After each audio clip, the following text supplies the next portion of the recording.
So their 2018 season ended in controversial fashion in the NFC title game against the Rams. According to former Saints running back Mark Ingram, still a bitter pill to swallow. He said that's something that no one on our team, no one in our organization will ever get over. That's tough. When you get to that point, basically one play from the Super Bowl, there's no justifying that. There's no comfort in that. Coach, what do you think the Saints have to do after 2 years of disheartening fashion of the way they lost to be able to finally break through this year? Well, the first thing is they have to get over that play. We got to stop talking about this. And you hear, we talked about Tom Brady yesterday. We heard his comments. Every year is a new year. You got to start at the beginning. You got to work your way up.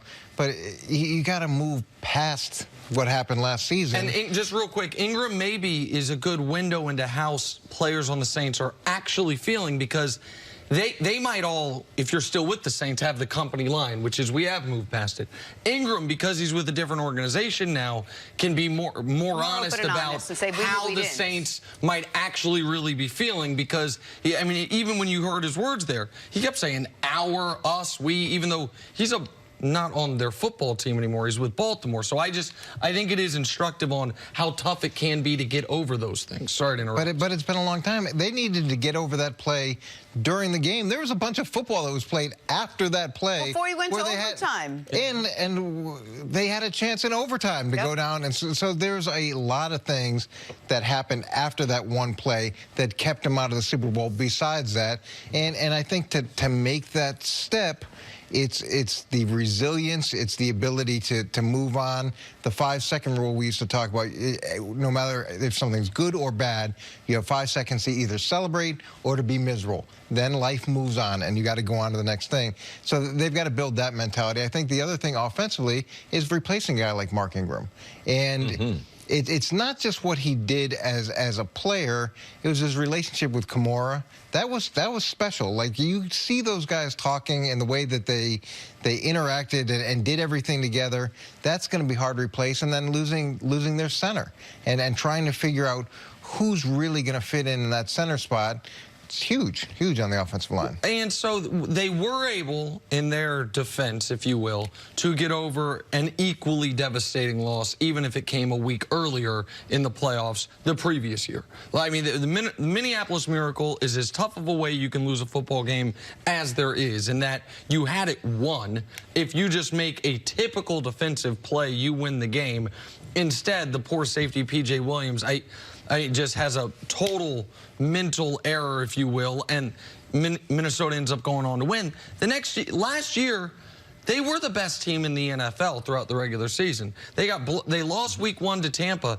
They then won 13 of their next 14 games until a meaningless week 17 game when they already had the 1 seed locked up. So they were able to recover, and they are incredibly talented. And after 3 straight years of great offenses with awful defenses that led to 7-9 records, they've now had more than competent defenses to supplement Drew Brees, to go along with more than competent running games, so where Drew Brees doesn't have to throw for 5,000 yards every year. So I know every season's different, but what they have to do this year is the same types of things they did last year and the year before that led to them being in the position where they could have won a championship each of the last 2 years. They've stayed healthy. They've taken care of the football. They've played good defense. Drew Brees has been brilliant when he's needed to be. Like, I don't think they need some major systemic changes, assuming they can get over the way last season ended after getting over the way the previous season ended. Well, they were the best team in the league through 12, 13 weeks. But after that, they weren't the best team. And if they don't get that figured out, Michael Thomas is not there.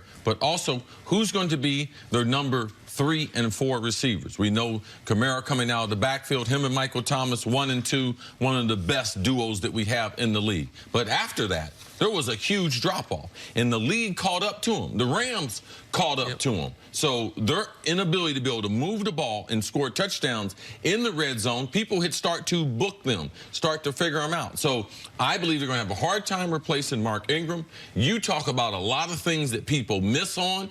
That intel, when you have a veteran, a Pro Bowler, who surrenders some of his role to a younger player, getting him acclimated into New Orleans. Not only the interviews, all the stuff they did off the field, all the eating, all the camaraderie, that trickles down into your locker room. So they have a great environment there. was created a lot by Mark Ingram and some of those other veterans. How do you replace that? How do you replace that big banger that Ingram gives you that you don't have in Alvin Kamara, even though you're trying to increase his role this year? Do you take something away from his game because of the pounding that he's going to take? Now, I do believe that Jared Cook is the answer as far as a second receiver, as a tight end, because his ability to be able to run, his catch radius is one of the best that we have in the league. And I believe that Sean Payton and Drew Brees will take advantage of the best catching tight end that they've had since Jimmy Graham left there a number of years ago, Coach.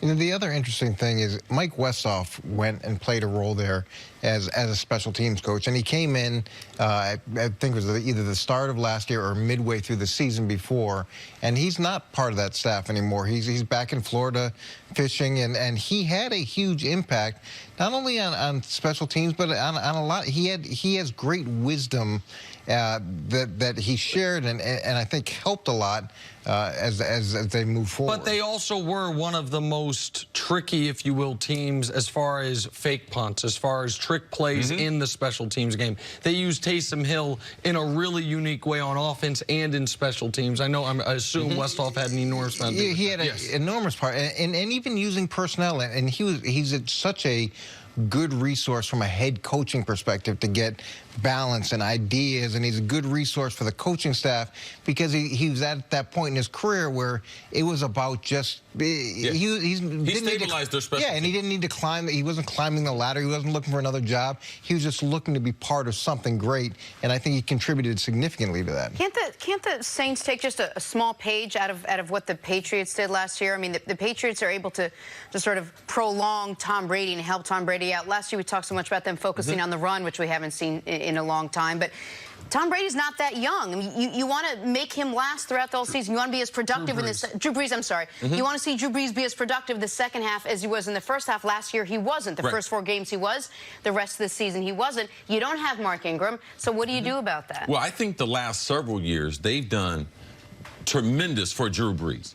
They don't throw the ball as much as they did, and that was part of Mark Ingram. We're going to run the ball. We're going to lean on that offensive line. So also in talking to Drew Brees personally, he believes that he can play as long as Brady. He believes he's in as good a shape. He didn't mention Brady's name. He said this to me: Chris, I take care of my body. I have a staff of 10 people. I believe that I'm as in good a shape as anyone, and I believe I can play as long as anyone. I just don't put it out there for the public like other people do. I understand. I got it, Drew Brees. I knew exactly what he was saying. So, Drew Brees, we can't just expect because, oh, now they're 38, they're 39, they're going to fall apart. Drew Brees is a special athlete. One other thing for them, they are a team that did the odd thing of trading 2 first-round picks to move, trading an extra first-round pick to move up, not to go get a quarterback, but to get a defensive end in Marcus Davenport. They have your guy, Cam Jordan, son of your former teammate for a long time. You have the ability to have 2 potential elite edge rushers. Marshawn Lattimore, I believe, is going to make an all-pro team throughout his career. They added Eli Apple, who was a first-round talent for a reason, even if he fell out of favor with the Giants. They do have the ability to get after the quarterback and stop the pass. Like, they can be a very good defense that can play fast on that turf in New Orleans. So it's not just about what their offense can do. That's how you win. You go 13-2 last year before you rest everyone in Week 17. That's how you do. You hold the Rams offense down the way they did until losing in overtime. I mean, I think the Saints are a very well-rounded, very dangerous team. They've just, last year Atlanta got unlucky in injuries. Carolina had their quarterback hurt. The Saints were fortunate in injuries. Like, they were fortunate in injuries the year before. Do they keep that up? That's why you got to take advantage of the seasons they had in 17 and 18, and they just weren't able to. All right, Coach, stick around. Take a break. Coming up, can the Dallas Cowboys actually trade Ezekiel Elliott? Ooh, fake trades? I like Would fake they? trades. That's next on First Let's Take. talk fake trades.